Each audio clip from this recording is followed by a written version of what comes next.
Oke, Bapak Ibu, mari kita buka kitab Matius pasal 14 ayat 22 sampai ayat yang ke-28.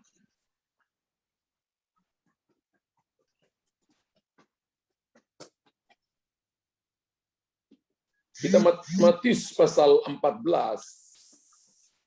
ayat 22 sampai ayat yang ke-28. Sesudah itu Yesus segera memerintahkan murid-muridnya naik ke perahu dan mendahuluinya ke seberang. Sementara ia menyuruh orang banyak pulang. Next. Dan setelah orang banyak itu disuruhnya pulang, Yesus naik ke atas bukit untuk berdoa seorang diri. Ketika hari sudah malam, ia sendirian di situ. Perahu murid-muridnya sudah beberapa mil jauhnya dari pantai dan diombang-ambingkan gelombang karena angin sakal.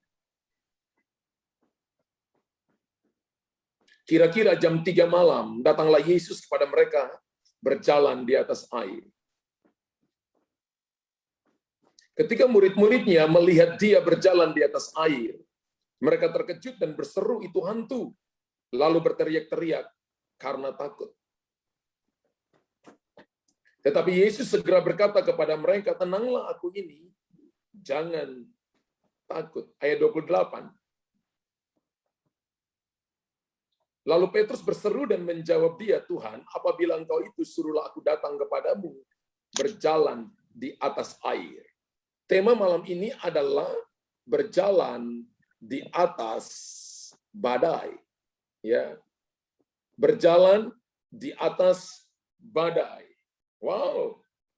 Firman Tuhan yang kita baca tadi, Matius pasal 14, 22, 28, bukan cuma Tuhan Yesus yang berjalan di atas badai, bukan cuma Tuhan Yesus berjalan di atas gelombang, di atas badai, tapi Petrus juga berjalan di atas badai atau berjalan di atas gelombang. Pernahkah saudara dan saya menghadapi goncangan badai dalam kehidupan kita? Jawabannya, kita semua pernah hadapi itu. Atau tahukah saudara bahwa ketika kita sedang menghadapi goncangan gelombang kehidupan yang datang secara tiba-tiba, bahkan ada kalanya datang itu melampaui kekuatan kita.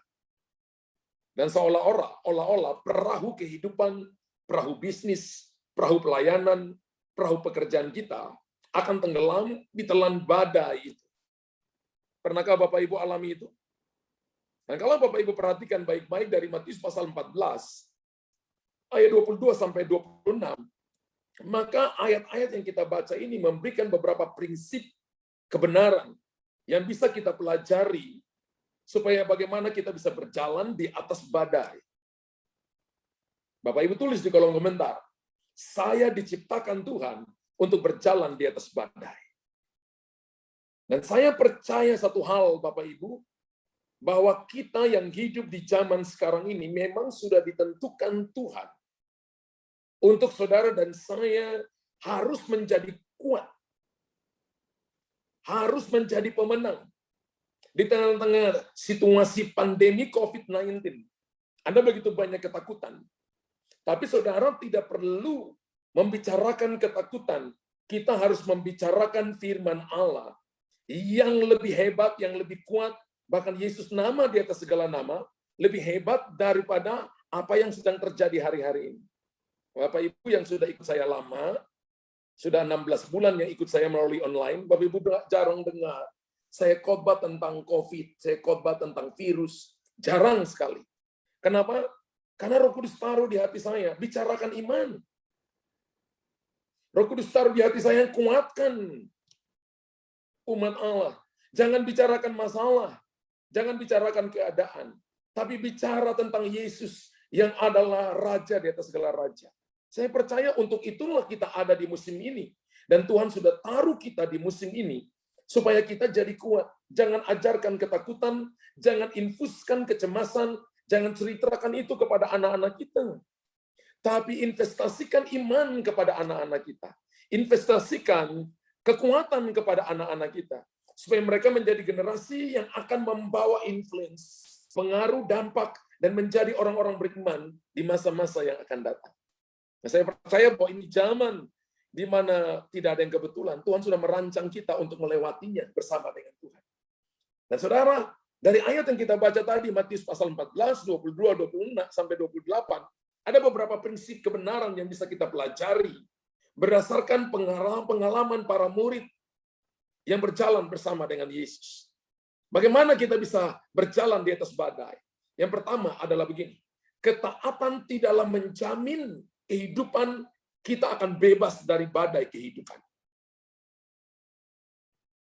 Namun ketaatan, saudara dan saya akan mengaktifkan kuasa Allah bekerja dan memberkati kehidupan kita, bahkan memberkati banyak orang. Hal yang pertama adalah ketaatan tidaklah menjamin kehidupan kita akan bebas dari badai kesulitan. Amin.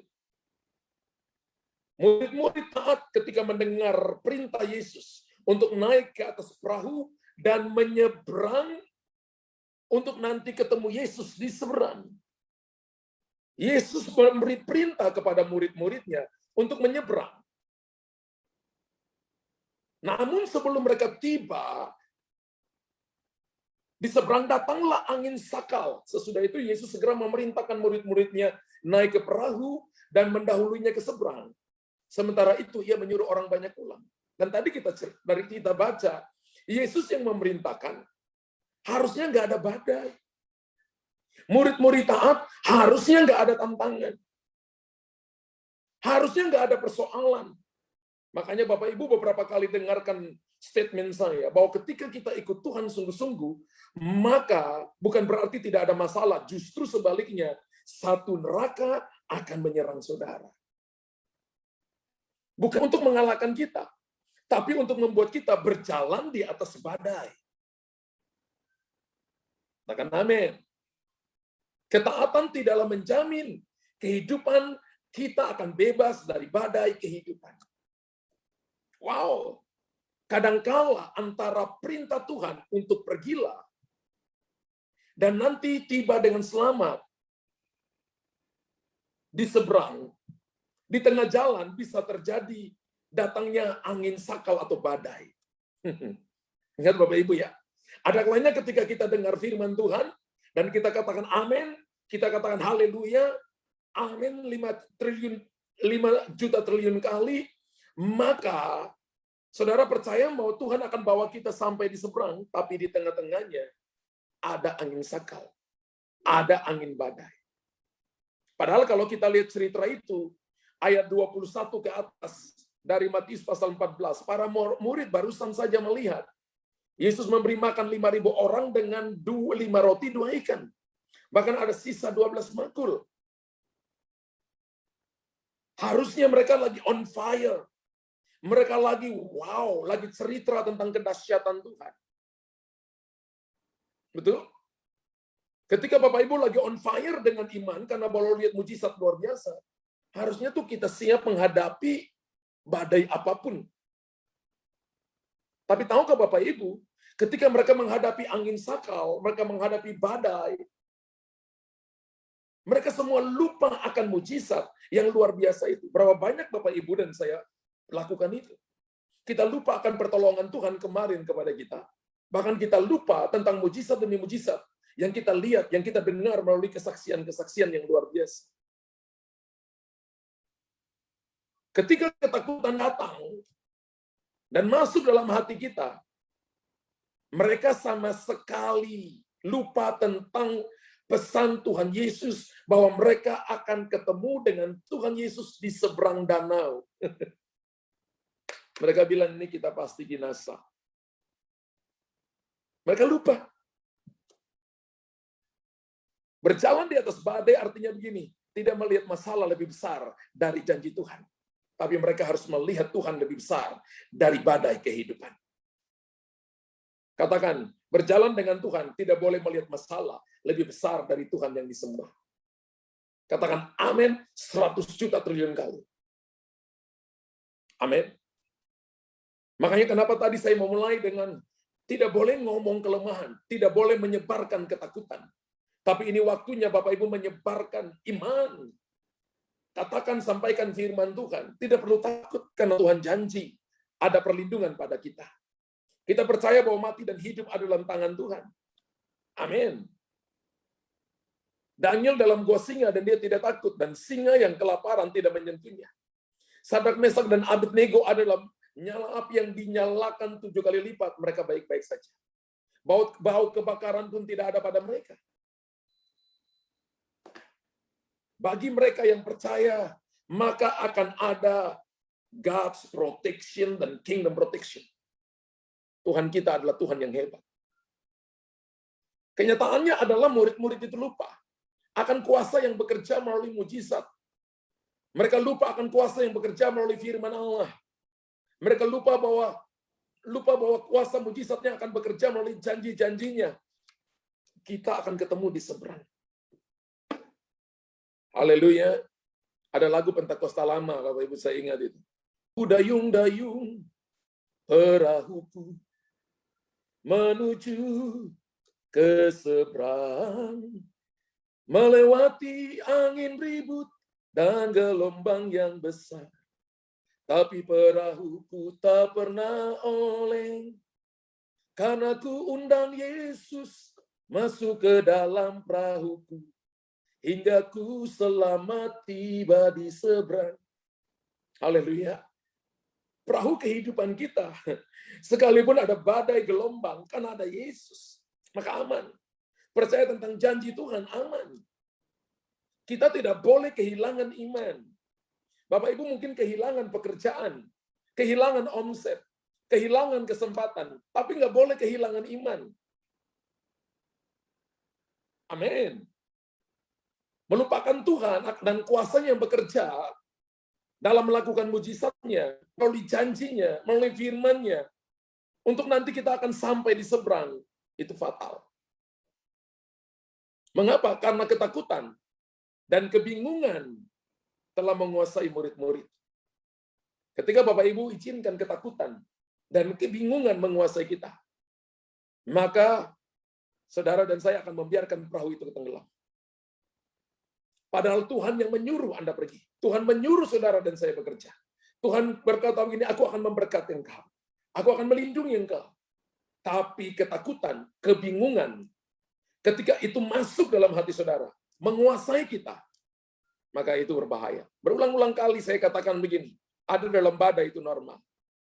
Tapi badai di dalam kita itu abnormal. Haleluya. Apabila Tuhan tidak menenangkan badai kehidupan Anda, maka Dia pasti hadir di tengah-tengah badai kehidupan saudara. Ulangi Bapak Ibu. Apabila Tuhan tidak menenangkan badai kehidupan saudara, maka Dia pasti hadir di tengah-tengah badai kehidupan kita. Alkitab katakan ketika gelombang besar datang, badai datang, Yesus berjalan di atas air. Dia ada di tengah-tengah badai. Bukan cuma di tengah-tengah badai dia ada, tapi dia menenangkan badai. Angin dan gelombang itu molekul. Yesus berkata, diamlah. Seketika itu juga tenang. Saya percaya bahwa hadirat Allah menenangkan kita. Ketika Bapak Ibu panik, maka pilih masuk dalam hadirat Allah. Pilih masuk dalam pujian penyembahan. Pilih mencari Tuhan. Pilih dengarkan firman Allah. Pilih membaca Alkitab. Maka hadirat Allah menenangkan saudara. Badai akan tenang. Ketika Bapak Ibu tenang, maka badai tidak akan pernah menjatuhkan saudara. Justru Anda akan berjalan di atas badai. Hadiratnya pasti akan memberikan saudara dan saya keberanian untuk melangkah keluar dari perahu kehidupan Anda. Dan berjalan di atas badai dengan iman yang teguh. Alkitab berkata ketika Petrus melihat itu Tuhan, awalnya mereka berteriak itu hantu. Tapi ketika mereka berkata itu Tuhan, lalu Petrus berkata, Tuhan kalau itu engkau, suruh aku berjalan. Lalu Petrus keluar dari comfort zone. Keluar dari perahu kehidupannya. Dia berjalan di atas air. Berjalan di atas badai. Berat jenis manusia itu lebih berat dari air. Logikanya itu pasti tenggelam. Tapi kenyataannya, ketika saudara dan saya ada dalam hadiratnya, punya ketenangan, punya damai di hati, percaya perkataan Tuhan, kita akan berjalan di atas badai. Yang membuat Petrus tenggelam adalah karena Petrus merasa tiupan angin. Merasa itu pakai perasaan. Aduh, aku pasti sakit tidak sembuh. Aku merasa bahwa bisnis aku ini akan hancur, membuat Anda tenggelam. Aku merasa keluargaku tidak bisa dipertahankan. Aku merasa sepertinya tubuhku nggak enak. Aku merasa main perasaan. Perasaan itu mendustai. Iman itu kebenaran. Tulis di kolom komentar. Perasaan mendustai. Iman itu kebenaran. Haleluya. Ketaatan tidaklah menjamin kehidupan Anda bebas dari badai kehidupan. Yang pertama. Yang kedua, ketakutan bukan berarti. Kan murid-murid ketakutan itu. Ketakutan bukan berarti sebuah kegagalan atau akhir dari segalanya. Tetapi itu adalah alarm yang memberi peringatan bahwa kita membutuhkan Tuhan. Ketika hari ini Bapak Ibu kata orang lihat bahwa COVID-19, berita-berita yang masuk melalui handphone saudara, yang Anda nonton melalui media-media cetak bahkan online, membuat sehingga Anda ketakutan, maka saya beritahukan kepada saudara, ketakutan bukan sebuah kegagalan atau akhir dari segalanya. Tetapi itu merupakan sebuah alarm yang memberi peringatan kepada kita semua bahwa kita semua membutuhkan Tuhan. Katakan, saya membutuhkan Tuhan. Amin. Ketika Bapak Ibu melihat dan Bapak Ibu takut, alarm Bapak Ibu harusnya bunyi kencang. Ketika Bapak Ibu nggak baca Alkitab, alarm kita harusnya bunyi.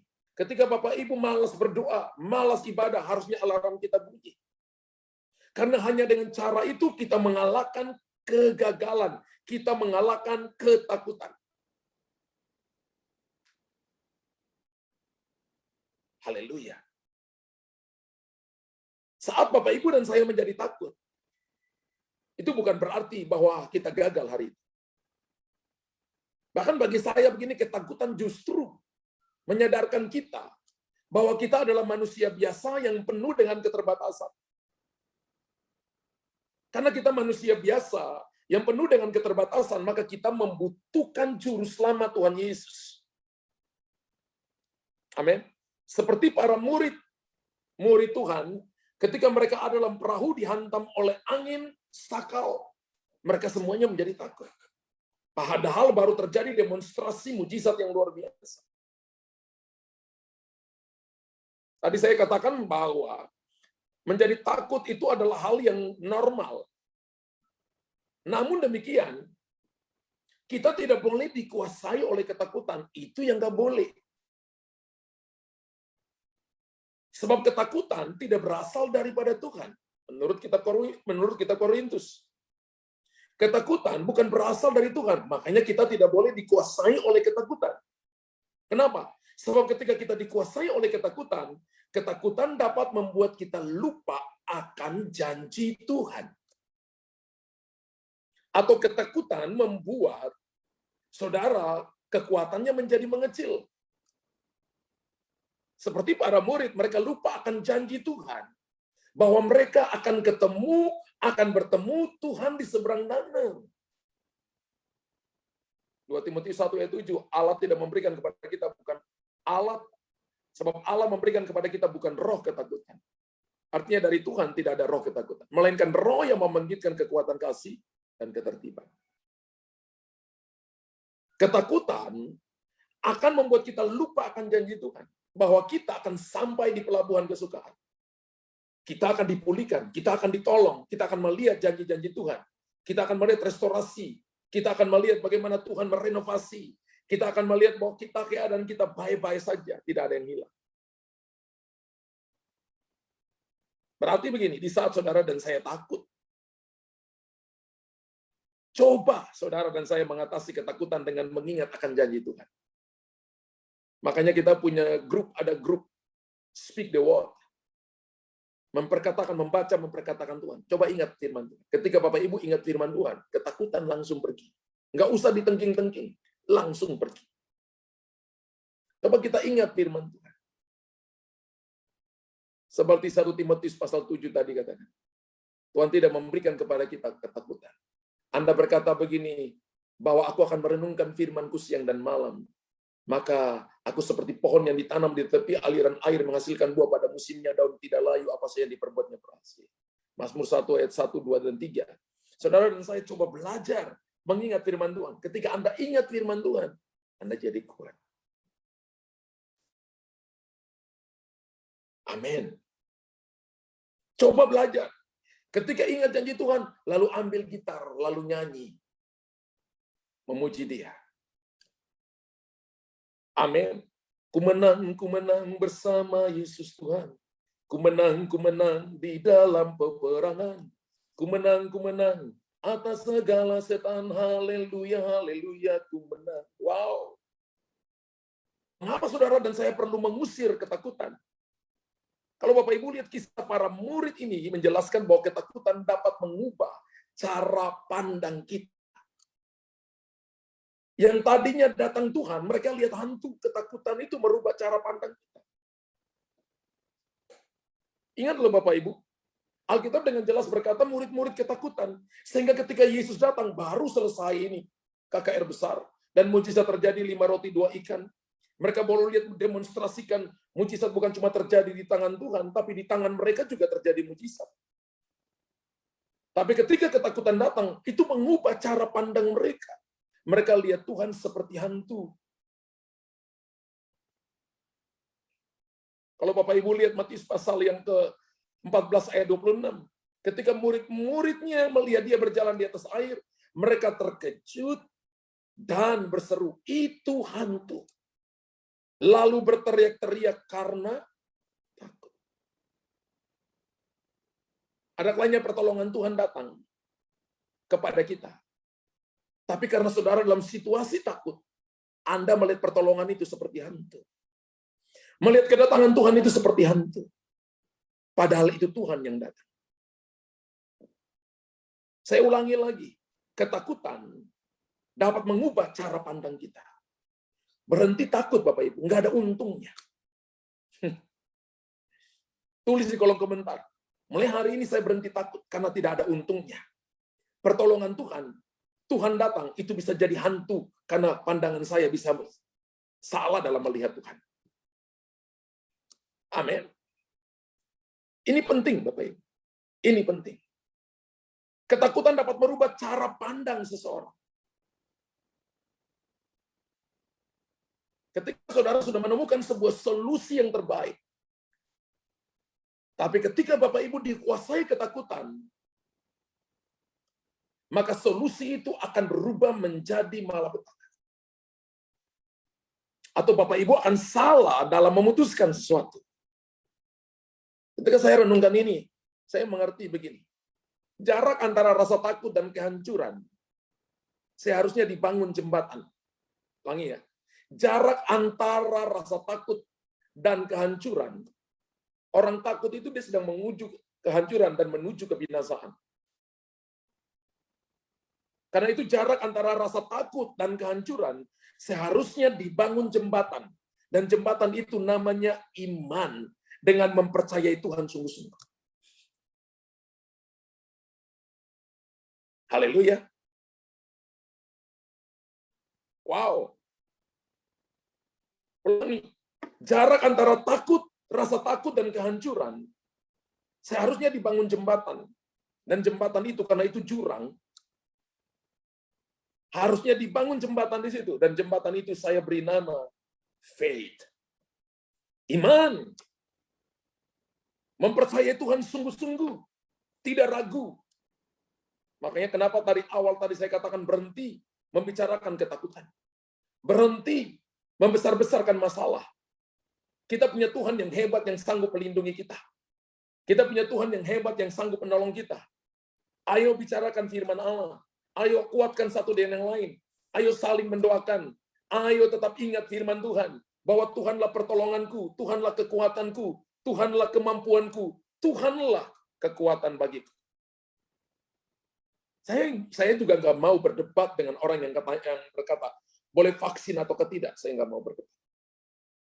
Karena kami di GBI sudah ada fatwa bahwa vaksin itu sesuatu yang diperbolehkan. Karena itu tidak benar-benar tidak melanggar sama sekali tentang firman Tuhan. Itu hanya berurusan hanya dengan kesehatan. Orang katakan, Pak, kok itu nanti berhubungan dengan tanda 66? 2000 tahun yang lalu perdebatan tentang tanda 66 ini masih diperdebatkan dan tidak ada titik temunya. Dan saya nggak mau berdebatkan itu. Saya mau umat Allah kuat. Kalau hari ini ada sesuatu yang mau menyingkirkan iman saudara kepada Tuhan, Tuhan kita bukan diktator. Masa dikasih beberapa sisi terus masuk neraka, masa Tuhan kita masih seperti itu? Masa Tuhan kita diktator seperti itu? Saya pikir nggak mungkin. Dia berikan nyawa untuk saudara dan saya. Dia akan memberitahukan hamba-hamba Tuhan untuk mengingatkan kita. Masa seorang bapak lihat anaknya berjalan ke jurang hanya diam-diam saja? Nggak mungkin. Kalau Bapa di dunia akan menyelamatkan mereka, apalagi Bapa kita di sorga lebih baik daripada Bapa di dunia. Kita harus membangun iman dengan mempercayai dan mencari Tuhan dengan sungguh-sungguh. Mazmur 46 ayat 2 sampai ayat 4. Allah itu bagi kita tempat perlindungan dan kekuatan, sebagai penolong dalam kesesakan, sangat terbukti. Wow. Allah itu bagi saya. Ganti kita, Allah itu bagi Luther tempat perlindungan dan kekuatan. Sebagai penolong dalam kesesakan, sangat terbukti. Nggak perlu minta bukti, sangat terbukti. Ini jembatan yang perlu Bapak Ibu harus bangun. Mencari, mempercayai Tuhan, maka sangat terbukti.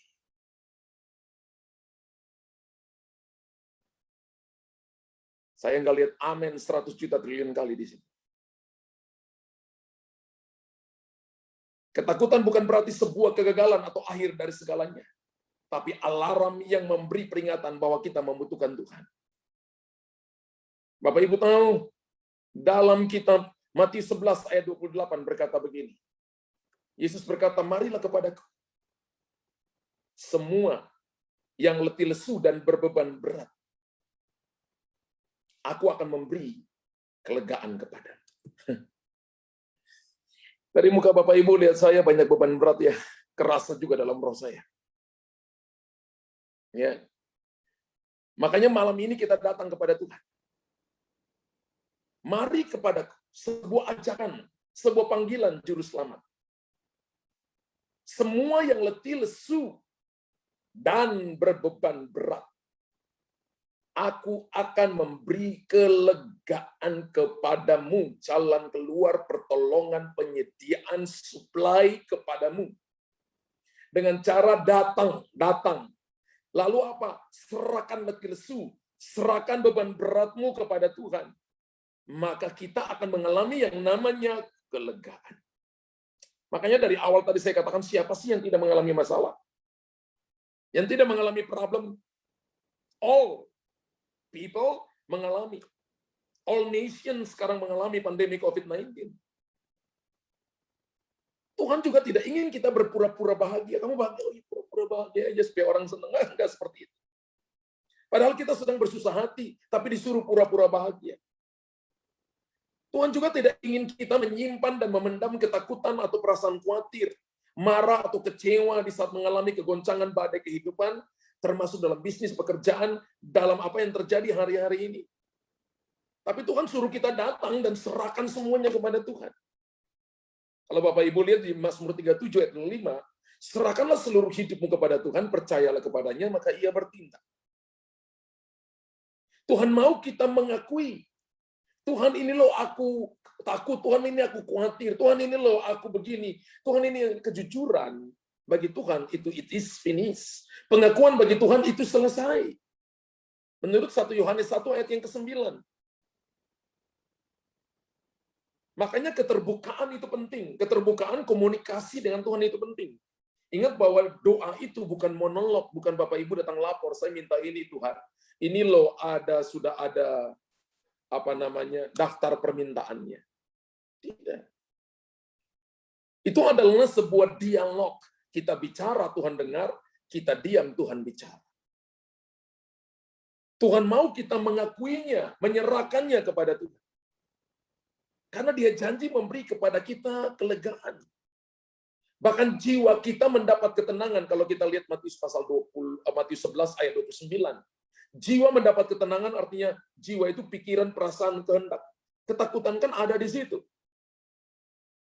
Ada di jiwa. Nah, jiwa mendapat ketenangan, kita harus datang dan mengakui perasaan-perasaan ini di hadapan Tuhan. Pikulah kuk yang kupasang, belajar padaku, karena aku lemah lembut, rendah hati, jiwamu mendapat ketenangan. Ini kan ayatnya lanjut dari ayat 27, 28, 29.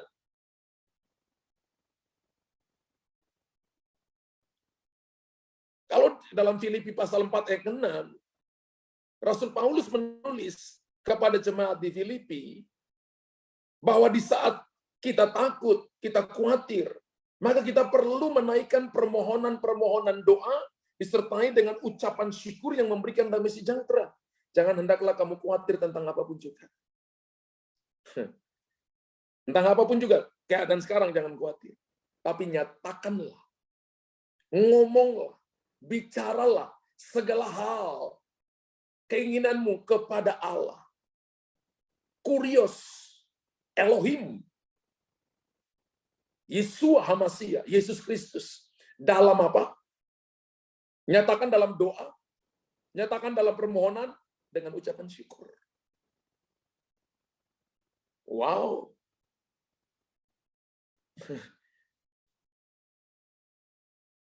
Apakah masih mau takut? Padahal Tuhan berkata begini, Bapak Ibu ditaruh di zaman ini untuk sebuah tujuan ilahi.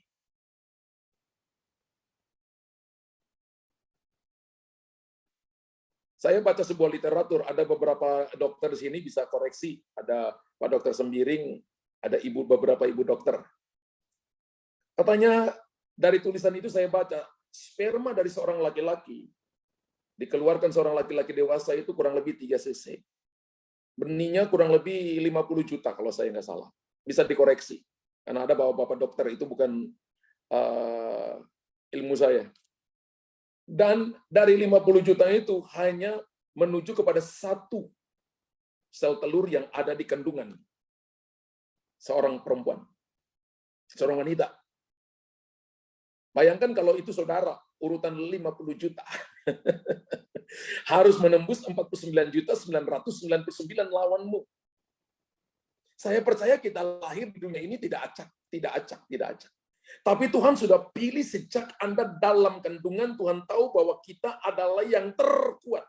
Jadi sejak dalam kandungan kita itu udah jadi yang terkuat, pemenang.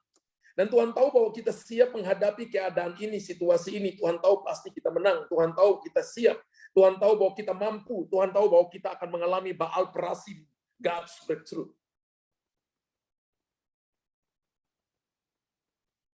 Jadi kehadiran Bapak Ibu di muka bumi ini, itu bukan karena acak. Tidak ada yang kebetulan. Menurut Mazmur 139, ayat 1 sampai ayat yang ke-20, terutama sampai ayat 15, hari-hari yang akan dibentuk, semua sudah tertulis dalam kitab-kitab sejak kita dalam jadi embrio. Semuanya sudah tercatat. Tulang-tulangku tidak terlindung bagimu ketika aku dijadikan di tempat yang tersembunyi. Tempat tersembunyi di situ. Dan aku direkam di bagian-bagian bumi yang paling bawah. Ya, kata tersembunyi bagian paling bawah dipakai bahasa Ibrani koilia. Koilia itu apa? Rahim. Itu bahasa Ibraninya. Direkam di situ. Tuhan pinjam koilia, rahim perempuan. 9 bulan, 10 hari. Untuk apa takut? Untuk apa khawatir? Tepuk dada Bapak Ibu beberapa kali untuk sadarkan. Kamu nggak perlu takut. Kalau kamu takut, maka nyatakanlah segala hal keinginanmu kepada Allah dalam doa, permohonan, ucapan syukur. Orang yang ketakutan, yang suka cemas karena kurang berdoa. Kurang ngomong, kurang serahkan kepada Tuhan. kurang cerita kepada Tuhan. Kurang juga share kepada teman-teman. Cuma share kepada istri. Dia kurang share kepada orang lain. Menurut Yakobus pasal 5 ayat 16, kita saling mengaku dosa, kita sembuh. Karena itu termasuk prinsip horizontal, prinsip vertikal dengan Tuhan. Horizontal, vertikal jadi tanda salib. Ada jembatan untuk menyeberangkan saudara. Karena saya percaya ketika Bapak Ibu share kepada Tuhan, hati damai. Dan damai sejahtera yang melampaui segala akal akan memelihara hati dan pikiranmu dalam Kristus Yesus. Yes and amen. Katakan amin 100 juta triliun kali. Bapak Ibu, ini waktunya kita berdiri. Natap masa depan. Oke, badai datang. Gelombang ada, yes. Tapi Tuhan bilang kita akan sampai di seberang. Betul. Air masuk di dalam perahu, ya. Tapi Tuhan bilang, kita akan sampai di seberang. Yang ketiga, Bapak Ibu, kesulitan bukan berarti Tuhan telah meninggalkan kita. Tuhan selalu hadir untuk menolong kita. Betul? Matius pasal 14 ayat 25, kira-kira jam 3 malam datanglah Yesus kepada mereka, berjalan di atas air. Kira-kira untuk apa Tuhan datang kepada mereka berjalan di atas air? Tuhan tahu kesulitan mereka. Jadi kesulitan bukan berarti Tuhan telah meninggalkan kita. Justru ketika kita sedang mengalami kesulitan masalah, karena diizinkan Tuhan. Bukan karena kita yang buat kesulitan, masalah kan bisa datang dua hal. Bisa datang karena diri kita, bisa datang karena setan, dunia. Tuhan nggak pernah izinkan. Dari Tuhan selalu datang yang terbaik. Kesulitan bukan berarti Tuhan telah meninggalkan kita. Justru Yesus datang jam 3 subuh karena mereka sedang kesulitan menghadapi badai dan menghadapi angin sakal. Hari ini mungkin angin sakal dan badai berupa masalah ekonomi, masalah keuangan, masalah keluarga, masalah hubungan, dan secara all nation COVID-19. Saya beritahukan kepada saudara, Tuhan selalu hadir menolong kita. Dia Immanuel. Selalu hadir menolong kita. Bapak Ibu tulis di kolom komentar, Tuhan selalu hadir menolong saya. Saya dan saudara perlu belajar. Sekalipun mereka tidak melihat Yesus, bukan berarti Yesus tidak peduli. Amin. Sekalipun badai datang, mereka ada di dalam badai. Bukan berarti Yesus tidak ada di tengah badai. Wow. Dia selalu hadir, bahkan dia berjalan di atas badai. Dia ada di dalam badai. Kalau Bapak Ibu perhatikan kitab Ayub dan kitab Amsal. Alkitab katakan begini, Tuhan membuat pondok di dalam kegelapan. Pondok itu adalah bukan rumah permanen, tapi itu adalah rumah sementara. Maksudnya apa? Ketika Bapak Ibu ada dalam kegelapan, bicara tentang masalah, persoalan, kesulitan, bicara tentang krisis, Tuhan membuat pondok di situ mendampingi saudara. Mungkin Anda nggak bisa lihat dia, mungkin Bapak Ibu tidak bisa merasakan dia mungkin, tapi bukan berarti dia tidak ada di dalam persoalan saudara. Dia tidak ada di dalam badai kehidupan. Dia selalu hadir dan bersedia menolong Anda dan saya. Katakan, amin 200 juta triliun. Wow. Kesulitan bukan berarti Tuhan telah meninggalkan kita. No. Saya alami begitu banyak kesulitan dalam pelayanan. Bapak Ibu pernah dengar kesaksian-kesaksian yang saya saksikan kepada Bapak Ibu. Itu bukan alasan untuk saya berkata Tuhan telah meninggalkan kita. Tapi justru saya berpikir Tuhan telah sedang melatih saya untuk dipersiapkan untuk nanti saya bisa dipercayakan perkara-perkara besar. Kesulitan selalu membuat kita menjadi lebih dewasa dari sebelumnya. Kesulitan selalu mengubah cara pikir kita. Untuk Anda dan saya melihat kemuliaan Tuhan yang lebih hebat. Amin. Saya ingat ketika saya ada di pelayanan di Denpasar.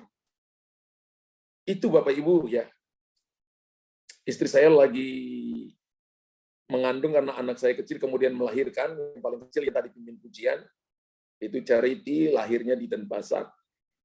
Dan akhirnya istri saya harus di rumah. Bapak Ibu tahu, itu kami setiap minggu, setiap hari Senin, biasanya dari bagian keuangan itu kalau hitung duit, selalu ada amplop yang ditulis untuk pendeta Luther Dias. Sampai kami pindah ke Makassar, saya nggak pernah tahu itu siapa yang kasih amplop yang di dalamnya ada duit untuk kami setiap minggu. Saya nggak pernah tahu sampai sekarang. Tapi saya cuma tahu satu hal begini. Bahwa Bapa di sorga adalah Yehova Jireh. Dia tahu bahwa kami pas-pasan. Dia tahu bahwa yang ada pada kami nggak cukup.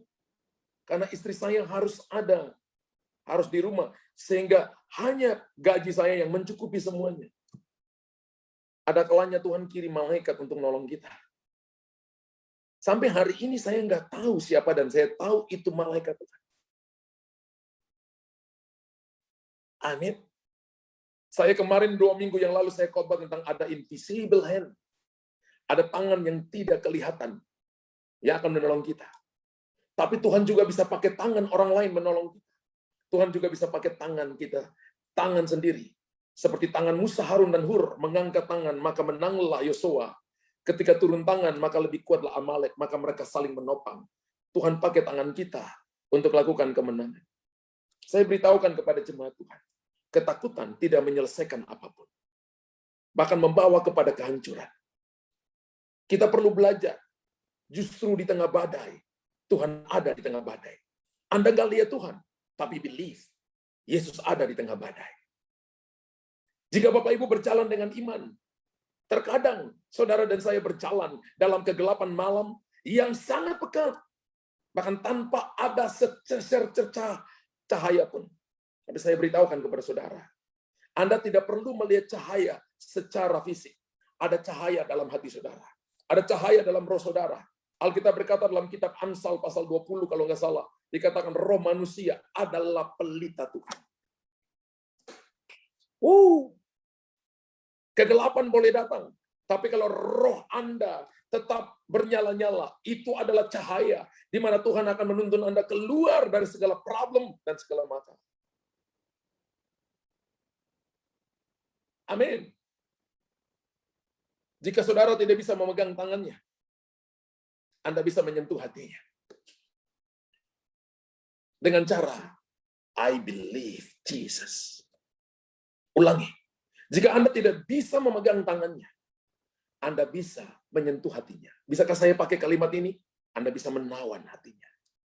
Ketika Anda tawan hatinya, Anda dapat perbendaharaannya. Bagaimana Anda bisa menawan hatinya, menyentuh hatinya? Datang dan sujud menyembah kepada Dia.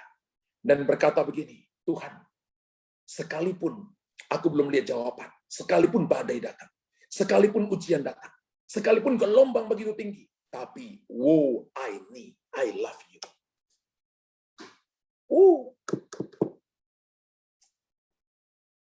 Haleluya.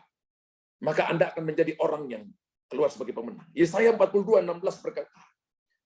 Yesaya 42 ayat yang ke-6. Yesaya 42 ayat yang ke-16. Coba kita lihat. Yesaya 42 ayat yang ke-16. Ini Tuhan janji. Aku mau memimpin orang-orang buta di jalan yang mereka kenal. Yang tidak mereka kenal. Orang-orang buta. Yang bilang siapa Tuhan. Dan mau membawa mereka berjalan di jalan-jalan yang tidak mereka kenal. Aku mau membuat kegelapan di depan mereka menjadi terang. Dan tanah yang berkeluk-keluk menjadi tanah yang rata. Itulah hal-hal yang hendak kulakukan kepada mereka yang pasti akan kulaksanakan. Yang ngomong siapa? Pemilik kehidupan. Bapak, Ibu, Saudara, dan saya tidak buta. Mungkin kita nggak bisa lihat Tuhan. di tengah-tengah problem dan tengah-tengah masalah. Pakai Yesaya 42:16. Tuhan akan memimpin kita di jalan yang tidak kita kenal. Rasanya asing Tuhan. Rasanya saya sendiri Tuhan. Saya belum pernah jalani ini. Tuhan yang akan pimpin kita. Dia adalah Tuhan yang telah melewati segala langit, segala jalan. Yang akan bisa menuntun kita ke pelabuhan kesukaan kita. Dan kita akan sampai dan akan bersuka cita. Karena dia tidak pernah mengingkari janjinya. Dia Bapa yang hebat. Dia Bapa yang ajaib. Dia Bapa yang luar biasa. Saya percaya malam hari ini, sore hari ini, Anda diberkati oleh Tuhan. Sudah selesai khotbahnya.